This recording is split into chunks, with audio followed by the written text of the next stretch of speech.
Joining us now to make sense of all of this is Nicolas Economides. He's a professor of economics at the Stern School of Business at New York University and a friend of the show. Nicolas, welcome back. First, what is your assessment of the key goals of Biden's budget proposal, and I guess how realistic are they? Well, the key objective is to get reelected and to keep the majority in Congress 2 years from now. So to a very large extent, this budget gives money for consumption. Out of the 6 trillion, only about 1.5 is going to be for investment. And in my opinion, that's a big mistake. The United States needs to improve investment and improve incentives for investment because it faces a major challenge from China. And it's very, very important for the United States to improve its efficiency and to increase its investment. So by taking away money from corporations and from wealthy individuals that would go for investment and giving it to,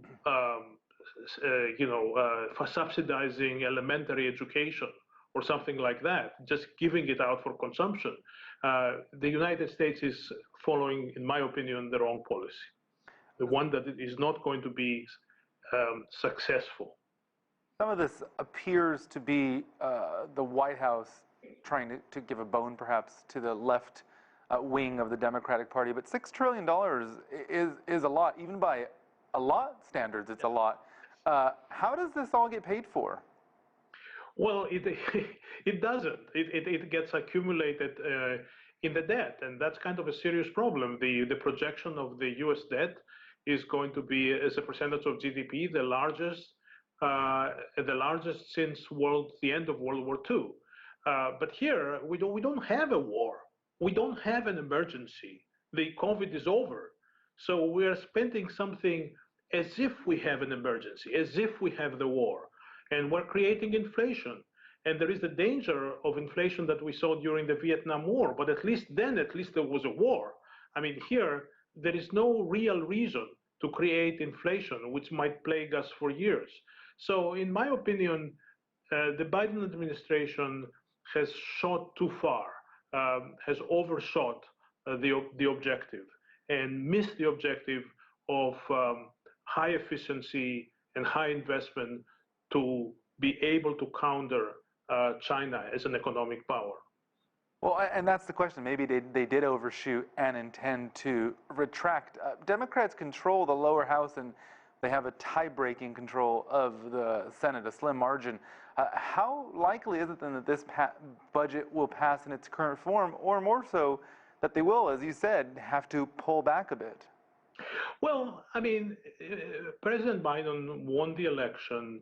But it's his party lost seats in the lower house, as you put it. And they're 50-50 in the Senate.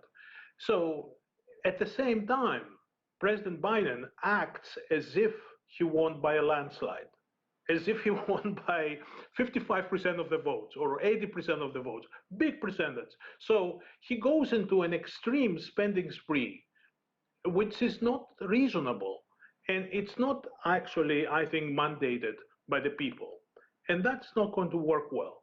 Eventually, people are going to say, look, I mean, we're spending too much, we're printing too much money, we're too much in debt. But by the time they say that, the money would have already been spent, and it would be very, very hard to recover, to get to lower percentages of debt to GDP ratios. These things have happened in other countries. They had happened to the country where I come from in Greece, and they created disasters. Now, of course, the United States is a much more robust and stable economy than Greece. Nevertheless, the present policy creates stresses that are better to be avoided. What about the ongoing infrastructure negotiations? The White House wants to spend big on infrastructure, both traditional and untraditional infrastructure. Where does it stand right now, and how far apart are the president and Republican leaders on this? I think at present they're far apart, but on an issue like infrastructure, I think that eventually they're going to be able to agree, because each one of the senators will get something from his district, for his state, and then he would probably vote for the whole bill. But that doesn't mean that the bill is going to be optimal. It just means that it will pass with a slim majority.